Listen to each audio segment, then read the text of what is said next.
नमस्कार मित्रांनो, माझं गाव येथे कोकणामध्ये रत्नागिरी जिल्ह्यामध्ये. काल माझ्या गावामध्ये शेजारच्या गावातली जवळजवळ 150-200 लोक आली होती गाव परत करायसाठी. तुमच्यापैकी कोणाला जर गाव परत हा विषयाचा माहिती नसेल तर तुम्हाला समजावून सांगतो गाव परत म्हणजे काय. कोकणातल्या बऱ्याचशा गावांमध्ये आज पण ही परंपरा चालू आहे. गाव परत म्हणजे काय हे तुम्हाला समजावून सांगतो. गावातली 150-200, 250-300 जेवढी पण लोक असतात ही सगळी लोक संपूर्ण जंगल घेरतात.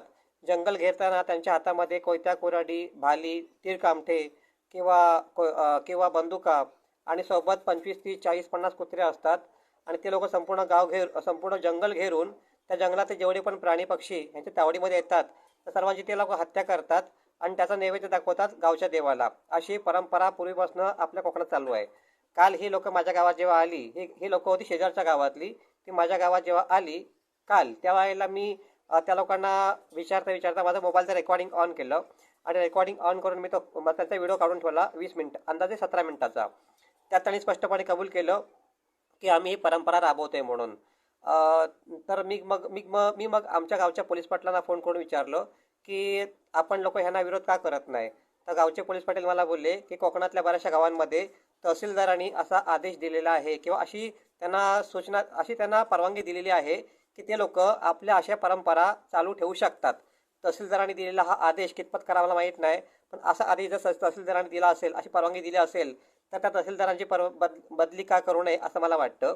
दुसरा विषय असा, मग मी ताबडतोब आमच्या रत्नागिरी जिल्ह्यातल्या फॉरेस्ट डिपार्टमेंटच्या अधिकाऱ्यांना फोन केला आणि त्यांना सांगितलं की अशा प्रकारचा कुठला आदेश किंवा अशा प्रकारची परवानगी तुम्ही दिलेली आहे का.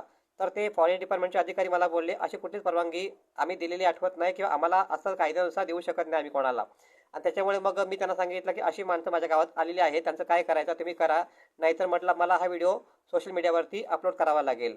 मग नाईलाजानी फॉरेस्ट डिपार्टमेंटच्या अधिकाऱ्यांनी संबंधित गावातल्या लोकांच्या सरपंचांना, उपसरपंचांना, पोलीस पाटलांना फोन केला आणि सांगितलं तुमच्या माणसांना ताबडतोब पाठीमागे बोलवून घ्या, अन्यथा हा जो व्हिडिओ मी व्हायरल करणार होतो तो व्हायरल केला असता. परंतु त्या लोकांनी मग आपल्या माणसांना पाठी बोलवून घेतलं आणि मग हा पुढचा अनर्थ टळून गेला. नाहीतर ह्यांच्या हातामध्ये जेवढे प्राणी पक्षी आले असते आमच्या गावातले तर त्या सगळ्यांची त्यांनी हत्या केली असती जंगलातल्या. ओके. तर सांगायचा मुद्दा आहे, कसकर सच्चे दिल से चाहे तो क्या कोई क्या नहीं कर सकता है, हे यातनं स्पष्ट होतं. माझ्या गावाचं नाव आहे कुंभारखानी बुद्रुक, तालुका संगमेश्वर, जिल्हा रत्नागिरी.